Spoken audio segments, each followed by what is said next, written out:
So we're not a patient society. You don't get a lot of time to show you're the guy. I do think Jalen Hurts has a lot of talent. I think what they did this year in Philly was wildly impressive to me because I thought they were going to be terrible. Yeah, me too. So, I think what Philly did was something to build on. I would give Jalen Hurts another year.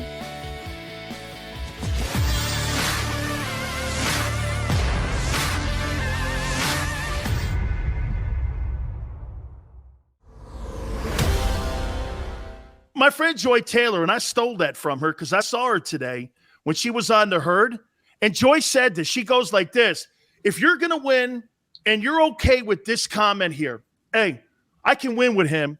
You ain't got the guy in the room. And here she is with us now. Joy, I mean, do you agree, Joy, that from now on, I mean, when we watch what we watched in the playoffs, you don't have a Joe Burrow. You don't have one of these guys. You ain't winning a Super Bowl. No.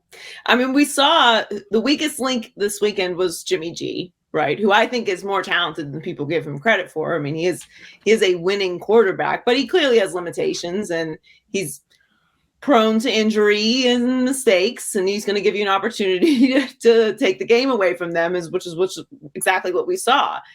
And who's out? Jimmy G. So now obviously Patrick Mahomes, is still a great quarterback and they'll be back here. Someone's got to win, but yeah, if you don't have that guy, you're really just not in the conversation. And look, we know every organization isn't really trying to win Super Bowls. Sometimes they're happy just being competitive and selling season tickets and, keeping the fan base and the community activated and making some money. Everybody is not in the Super Bowl winning business. But if you claim to be, if you think you are, you better have one of those guys, because the gap between the have and have nots is just very obvious. There's not that many guys with that much talent in the league available walking planet Earth. It's hard to get them. When you do get them, you've got to win right away before they become very expensive. So there's a formula to all of this. And with all the rule changes gearing towards the offensive side of the ball, it becomes even more apparent and more of a need to have a guy that can take advantage of that. All right, Joy, do I look older? You got a little more gray, Dan. You got a little more gray. It's okay. It's been what? How many years ago was it? Oh, God, forever, man. Oh, my God, to me. I mean, look, I told everybody, I go, the best advice I ever gave anybody, and it was to you because you started doing weekends. And now every time I hear you on The Herd, you fucking say something. And I love it because you have an opinion. And to me, if you're on the air and you have a platform and you're not saying anything, it's just white noise. And to see you expand that and to see where you've gone with it now, you're not only just a woman broadcaster now, you're one of the top broadcasters in the country now. Kudos to you for your hard work because, hey, let me tell you something, guys. She'd go over to Dan Marino or she would go over to like Nick Saban when we were down in Miami, grab these dudes. I mean, nobody said no to Joy. And you know why nobody gives Joy shit? Because she's a former athlete. So, hey, man, I mean, you've woven all that into it. You got to be pretty proud of what's happening here. Thanks, Dan. Yeah, well, absolutely. I mean, I'm proud that I started where I did with starting, with Sid right before you came to 560 and with you as your producer and learning, the process of making a show and all of those lessons. Not even just in production, but I went to the school of hard knocks. A lot of people think I just showed up, and that's fine. People are going to think what they want. It's all good with me. But I do think when you actually put in the work, when you actually have to grind and work for those of you who don't know, I was Dan's producer at 560 QAM. It was one of my first jobs in the business. And update people. Yes. Part-time. So, I worked like 3 or 4 other jobs in Miami, bartending and, waiting tables or whatever you have to do, and a million other freelance jobs as well. But, all that stuff I still use today, to your point, working on the weekends and doing, Sunday night, 6 p.m. shifts on the weekend of 560. It pays off because every rep you get better. So, and that making those mistakes that you make on air when you're a young broadcaster takes away a little bit of the nerves. It makes you find your voice and find, how you're going to prep and how you're going to approach shows and what kind of personality you're going to be. So I got a great opportunity to learn from you and lots of other guys in the business about, how to be a big personality and how to be confident in what I'm saying. Let's get to Tom Brady. I heard you guys talking this morning on the herd, and Joy, you're right. The number one thing that makes Brady special, and I think his secret sauce, is that he's the greatest teammate in the history of the NFL. I mean, to be able to galvanize, and again, I'm going to use names like Aaron Hernandez, Antonio Brown, Branch, whomever he's played with, no matter what's been around him, troubled guys, untroubled guys, guys who don't speak up. You've never really, outside of the craziness of AB84, say anything nutty about Tom Brady. Do you think that was his secret sauce and his success, plus his will and his drive to be the best? Yeah, I think because we always refer to football as the ultimate team sport, right? There's so many players in the locker room. There's so many moving parts. There's so many coordinators and assistants, and it's such a process, and everybody's got to really be one and on the same page. And great leaders find a way to connect with everyone and get everyone to buy in, and everyone knows their role and everyone does it to the best of their ability. I like talking to guys from championship teams and asking them, what was it that, put you guys over the edge this year? And the one thing that I always hear is everybody knew what their job was, right? Everybody knew what they were supposed to do, and everyone was happy to do their job. A lot of times when you see teams that have a ton of talent and lots of shiny stars and all kinds of stuff going on, and it's really exciting, but it doesn't end up winning a championship, and you kind of wonder why. Eventually, a lot of times we hear, well, this person kind of wanted this going on, and this person wanted this many targets, and there's always some kind of ego thing that happened where people weren't really doing what they were supposed to be doing. And that's why noisy organizations often struggle, and organizations that don't have real strong leadership struggle, because it's a lot of guys to get on the same page. And there's something about Tom Brady where, I think it's because I believe he was a 6th-round pick. Yeah. He was overlooked. So he didn't come into the league as the number 1 overall pick. He didn't come in as the Heisman winner. He came in as a guy that probably on other organizations would have never made the team. So he had to really put in the work, and people respect that. And you can't fool players. Like, we say that all the time. You can fool the media, you can fool fans, you can fool ownership, but you can't fool that guy that's lining up next to you. He knows how much work you're putting in. He knows what you're doing with your body. He sees you in practice. He sees you in the weight room. He sees you in meetings. He knows how much work you're really putting in. And when you're Tom Brady, and you've put in that work and you're that successful and you're still doing it at the level that Tom does it every single day, and still putting the money into his body, and still, doing the practices and doing the meetings, you have to raise your level of play and your level of commitment. So it didn't matter what team. So there was plenty of turnover in New England over 20 years. It didn't matter what coordinator, what receivers, what offensive line. And now it really didn't even matter which organization, because he went to Tampa Bay and turned them around in a short year in a pandemic, which I think is, it's hard to pick the most remarkable thing about Tom Brady's career, but that's pretty remarkable that he did that. Oh, hadn't won a playoff game in 17 years. Like, that's wild. Oh, no, and I agree with you. I think it's his greatest accomplishment. Joy, you said something a couple months ago, and you know what? I got to tell you, you changed my opinion on Jalen Hurts, and we're based in Philly. So I'm going to tell you, here was all the intangibles.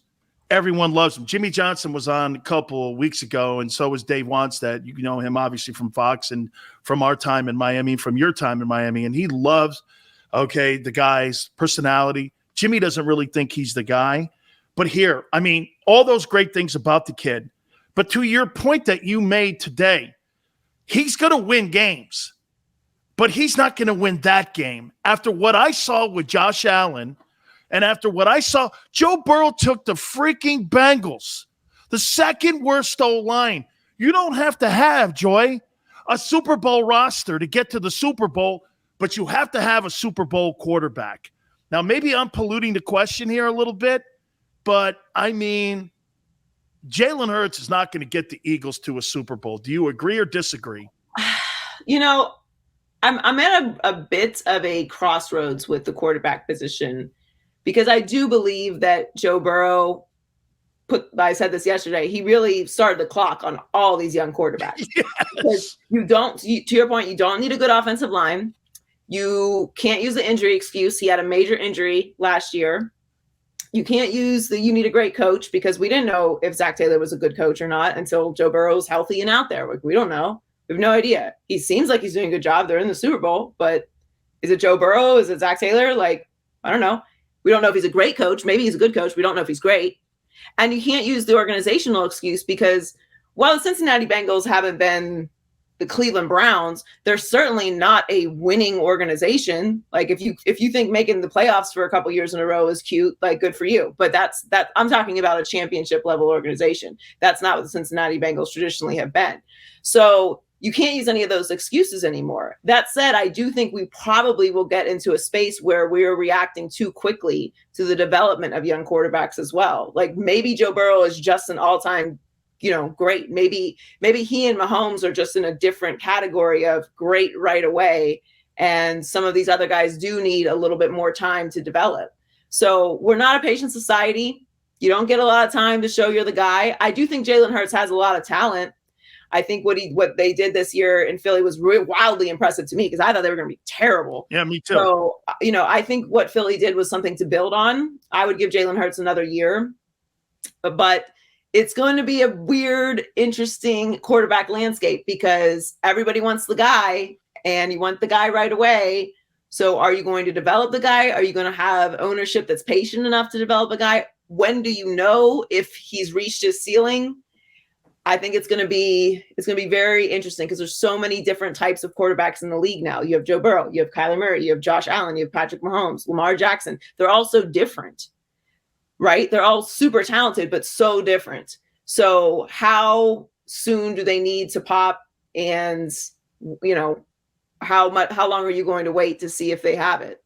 Because, like, for example, I don't think Daniel Jones is it at all. Oh, I don't either. But they're going to run it back another year with Daniel Jones, it seems. Yeah, but you know what that's going to mean to Brian Daboll now? Watch this. So this guy's going to have to go into this season now with a quarterback that in your heart sucks. Then the organization's going to go, okay, we're going to move off him. So the Giants are setting up Brian Daboll basically for failure, because they'll fire him in the third year, because then after that, they're not going to win enough games. And you're back on that conveyor belt of not making the decision.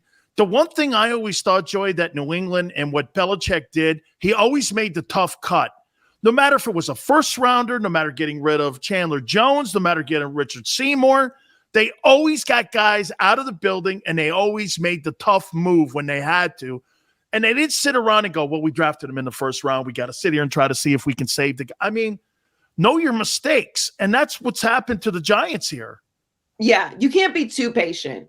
I think you have to see, you can see something. So to my point with Jalen Hurts, I think you see there's something there. I do. Right? He's still a little raw. There's something there. So if you can develop him a little bit more, I think that's worth exploring. When you can see something with a player at that position, lean into that. I think the Ravens did an amazing job of leaning into what Lamar Jackson does and building around him. And Lamar he's a league MVP. Like, they had a down year. They're going to be back competitive again next year. I believe, though, that he will eventually win a Super Bowl. But he's a very unique player. So I don't think we've ever seen anything with Daniel Jones. Like, what? So he can run a little bit? Like, he's kind of fast? Right. Like, there's nothing. When you have a resume like that year after year and there's no pop whatsoever, I think you've seen enough to know to move on. So it varies player by player, but I just think it's going to be very hard for organizations to evaluate guys when you have Joe Burrow going out there and taking the Cincinnati Bengals to the Super Bowl, when you have Justin Herbert looking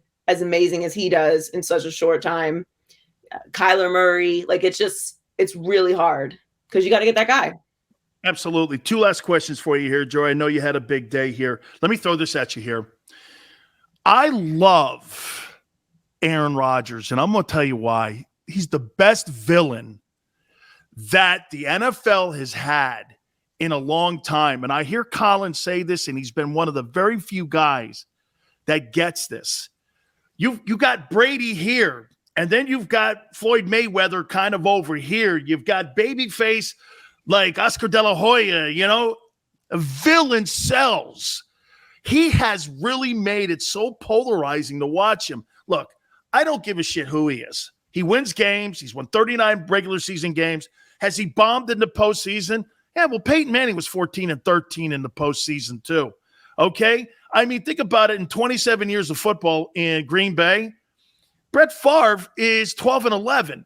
We're not talking about – shows you what Brady's insane success was. And I love your comment too. You can't compare anybody to that guy. That guy's over here and everybody else is over here. But your thoughts on Rodgers, and the NFC is wide open now. I mean, God knows Russell Wilson may end up in Denver. Nobody knows what's going to happen here. Give me your thoughts. Do you think he's going to be in Green Bay, or do you think he's going to be in another zip code? I think he's going to leave, but I thought he was going to leave before the season started and before all of the, vaccine drama and, everything that's gone on with Aaron Rodgers this year. I just think he's such a unique kind of personality, and the way that he was talking about how things went. And I was on his side 100%. If I'm Aaron Rodgers and you draft my replacement and you can't bother to text me, you deserve whatever wrath I have for you. That's how I feel. I supported however he wanted to behave in that spot. And generally, I'm not like, I think you owe, the fan base some respect, and, you want to carry yourself a certain way, but you only got a couple times to try me before I really don't care anymore. And so I did not have a problem with how he acted, how he treated the front office. Because if you're going to treat me that way, why do I owe you any kind of respect?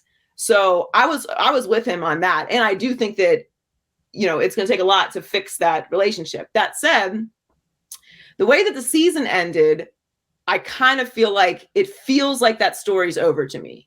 Yeah. I wouldn't be surprised if he stayed, but I equally wouldn't be surprised if he leaves, because I just feel like they keep hitting this like ceiling. He's obviously wildly talented. He's going to win the MVP this year, as he should. He's had an unbelievable season. He's very capable of winning a Super Bowl, but for whatever reason, they can't seem to do it in Green Bay. And maybe it's him. Maybe he's not as great of a postseason quarterback as we like to think of he is. Or maybe it's just you get into a situation where it's a little stagnant and like it's good, but it could be great. And I kind of feel like that's where it's reached with Aaron Rodgers. Now, selfishly, also, it's great for us if he leaves Green Bay. Because I agree with you. He is a villain. The thing about Aaron is I don't need everybody to have the same personality, right? I don't need everybody to be this cookie cutter, we're on to Cincinnati type of, guy at the podium. I don't care if he likes the media or not. We're a bunch of nerds that talk about what other people do for a living. So like, I'm not self-righteous like media member where you have to like what we do or whatever. I think you should treat people with respect because we do a job as well. But if you don't like it, you're entitled to not like it. That's fine. You don't have to like me or what I do. It's whatever. I do think the one thing, because I love villains. I think villains are essential to good stories. Like if you have a weak villain, the story is not really that good. All right. So I don't mind at all that he's a villain. I don't like the victimhood though. Like if you're going to have strong opinions, as we know, because this is what we do, if you're going to have strong opinions, if you're going to put yourself out there, if you're going to dip your toe in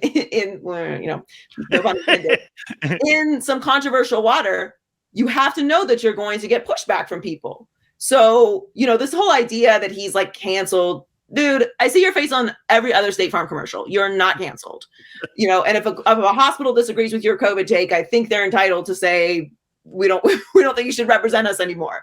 If you're going to put yourself out there, you have to also be willing to deal with the consequences of being involved in controversial stuff. So I have no problem with a villain. I don't have a problem with his personality. And I don't think that it diminishes who he is as a player at all. But don't play victim when people come for you, because that's what this is. And it's rough out here and everybody's not gonna like what you have to say. But if you want to say it, you got to respect that people might disagree with you. Finally here, I'm going to throw something at you here. And I heard this morning and I was talking to Jason Light. How about Aaron Rodgers to the Bucs? So I've seen some of that too. The only thing that I don't like about that is if he doesn't win a Super Bowl, everyone's going to consider it to be a failure, because and maybe not the first year, because I think that's one of the ready teams that have the components that he would need to go to, maybe there and maybe New Orleans like that have talent on both sides of the ball. New Orleans isn't a good place anymore because of Peyton's gone. Yeah. So to me, right. The sleeper team, the team that makes the most sense, because everyone keeps talking about Denver, which does have a great roster, and they did just hire his guy. I think the Colts makes the most sense. The division is not strong at all. You just got the Titans, which I think we can all admit now are a little fraudulent. Just they're kind of regulars. They're kind of the Toronto Raptors without Kawhi. Like, you know, they're a good regular season team, right? But they don't have the guy. So I think the Irsay is very frustrated with Wentz. They have a good coach in Frank Reich. They have a great running game, weapons. I think the Colts makes the most sense for Aaron Rodgers. Now, does he want to go to Indianapolis? I don't know. Denver's a bigger city, more fun to live in. Probably, I've never been to Indy, so no offense to anyone from Indianapolis, but I'm assuming I've been to Denver. It's pretty awesome. So that to me is the actual organization that makes the most sense. But I do hope he, like, selfishly, I hope he leaves.